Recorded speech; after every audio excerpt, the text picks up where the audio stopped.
Bonjour, je suis Marjorie de Biactive. Bienvenue dans ce tout nouveau podcast consacré à la généalogie. C'est parti.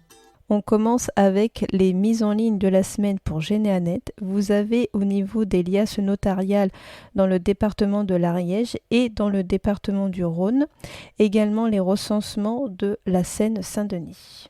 Au niveau de l'Europe, des mises en ligne ont été réalisées pour le pays de la Belgique, la Grande-Bretagne, le Pays-Bas, le Portugal et la Suède. À l'occasion de la fête des mères le 4 juin, Généanet organise un concours photo. Il faut publier une photo d'une maman avec son ou ses enfants et les généanautes voteront ensuite pour celle qu'ils préfèrent. Vous pouvez gagner des abonnements premium. Pour cela, je vous mettrai comment participer avec le lien de l'article de blog dans la description de ce podcast. Généafinder a actualisé son anti-sèche concernant la généalogie à Paris. Vous pouvez y retrouver donc les archives, les différents liens vers les registres et les sources utiles. Ils ont également sorti un article dénommé les archives notariales. Dans cet article, vous pouvez retrouver comment et où consulter les archives notariales, quels documents consulter dans ces archives, pourquoi consulter les archives notariales. Nous passons maintenant à Philae qui nous indique avoir indexé donc les recensements des Hautes-Alpes pour la période de 1911, 1921 et 1931, ainsi que pour les départements du Tarn-et-Garonne pour ces mêmes périodes.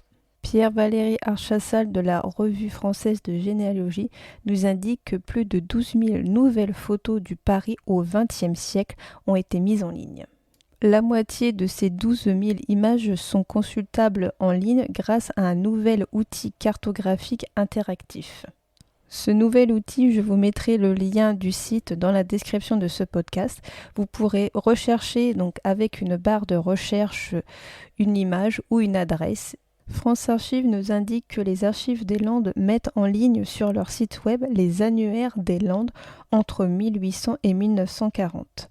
Donc, il permet d'étudier la politique et l'administration locale, la vie économique, par le biais des encarts publicitaires et l'organisation religieuse. Donc, ils peuvent également compléter des recherches généalogiques. Le site annuaire de l'UPROG fait peau neuve. Vous pouvez le visiter à cette même adresse avec le .fr, dont l'UPROG c'est l'Union professionnelle de généalogistes familiaux.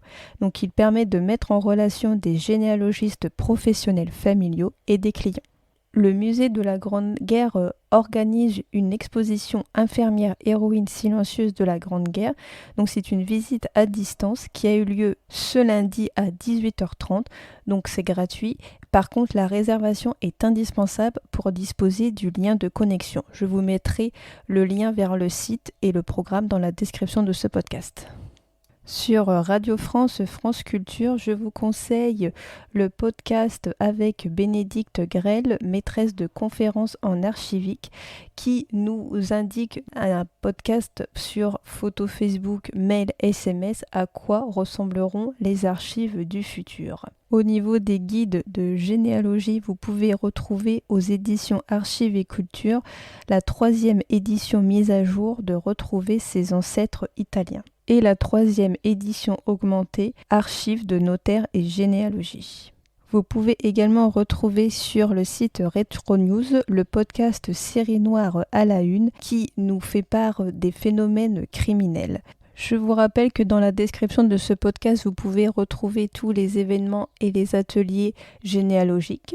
Je vous remercie pour votre écoute. N'hésitez pas à me faire part de vos commentaires sur ma chaîne YouTube et à partager ce podcast et à émettre des avis sur les plateformes qui le permettent. Et je vous dis à très vite pour un nouveau podcast généalogique.